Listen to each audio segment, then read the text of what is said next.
अब हम करेंगे क्वेश्चन नंबर 4। क्या दे रखा है? Suppose that 90% of people are right handed, what is the probability that at most 6 of our random sample of 10 people are right handed. ये जो क्वेश्चन है ना, ये हमारे सिलेबस का नहीं है, क्योंकि एक्सरसाइज 13.5 देखो मैं दिखाता हूँ। जैसे ये पुरानी किताब है ना, तो इसमें ये एक्सरसाइज होती थी 13.5 ये वाली। तो ये होता था हमारा बर्नौलीज ट्रायल, ये ना बर्नौलीज ट्रायल ये। तो इसमें ये फार्मूला हम लोग पढ़ते थे इस तरह वाला, ये देखो, जो कि हम लोग बायनोमियल थ्योरम में पढ़ चुके हैं 11th क्लास में। तो इस फार्मूले का हम लोग यहाँ पे इस्तेमाल करते थे। उसके लिए एक एग्जांपल देखो, यहाँ पे क्या कह रहा है, if a fair coin is tossed 10 times. तो यहाँ पे बेसिकली इस फार्मूले का हम लोग इस्तेमाल इसलिए करते थे ताकि कोई बड़ी संख्या में से मान लो कह देता कि टॉस 100 टाइम्स है ना, तो उन सब कंडीशंस में हम लोग इसका इस्तेमाल करते थे। तो यहाँ पे कह रहा है कि a coin tossed 10 times find the probability of exactly 6 head. तो 10 बार अगर कॉइन टॉस की गई है तो एग्जैक्टली 6 हेड आए, उसकी प्रोबेबिलिटी क्या होगी। तो देखो कैसे करते थे हम लोग। यहाँ पे जो n होता है वो नंबर ऑफ टाइम्स टॉस्ड, यानी कितनी बार टॉस किया गया है, ठीक है। तो यहाँ पे हमारे जो क्वेश्चन दे रखा है इसमें n जो है वो 10 हो जाएगा। फाइंड द प्रोबेबिलिटी एग्जैक्टली 6, तो n हो गया हमारा 10, और p क्या हो जाता है, फिर वो p हो जाता है एक कॉइन के लिए। एक कॉइन के लिए जो प्रोबेबिलिटी आएगी हेड आने की 1/2 आएगी, और q जो है वो 1 - p होता है, ये होता ही है हमेशा। तो एन पी क्यू मिल गया, उसकी वैल्यू उठा के रख दी इसमें, तो ये हमारा x की वैल्यू के टर्म में इस तरह से आ गया। अब x की वैल्यू का मतलब क्या होता है, यहाँ पे देखा जाता है x की वैल्यू, ये जो दे रखा है ना, जैसे एग्जैक्टली 6 तो x हो गया 6, और कहे एटलीस्ट 6 हेड, तो x की वैल्यू जो है वो हमारी क्या हो जाएगी, ग्रेटर देन इक्वल टू 6, क्योंकि 6 भी हो सकता है, 7 भी हो सकता है, 8 भी हो सकता है, 9 भी हो सकता है, 10 भी हो सकता है।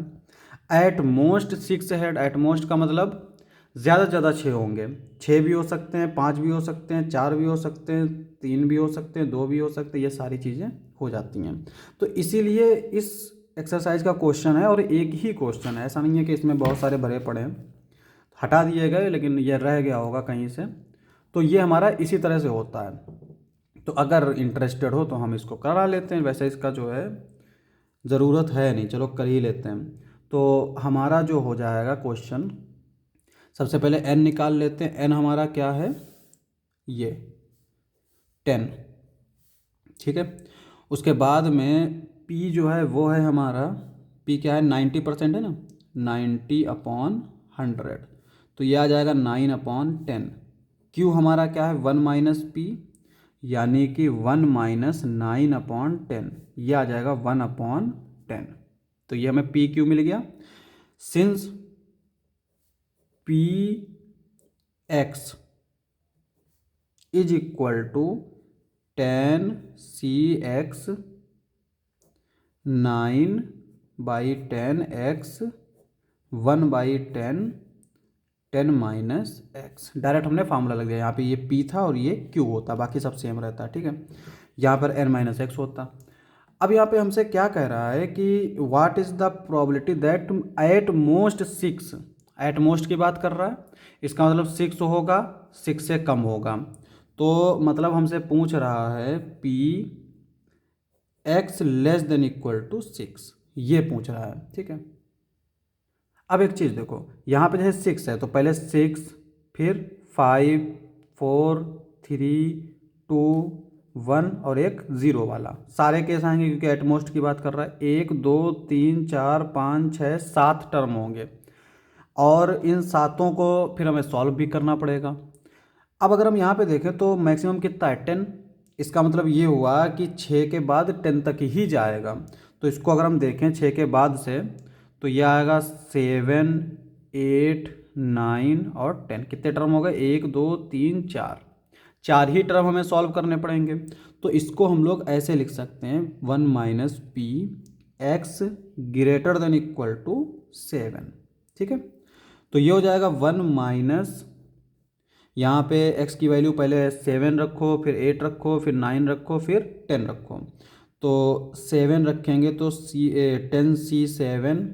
9/10 की पावर 7, यह आ जाएगा 1/10 की पावर 3 प्लस 10c8 9/10 की पावर 8 1/10 की पावर 2, ठीक है, प्लस 10c9 9/10 की पावर 9 1/10 की पावर 1 10c10 9/10 की पावर 10 1/10 की पावर 0, इस तरह से आ जाएगा।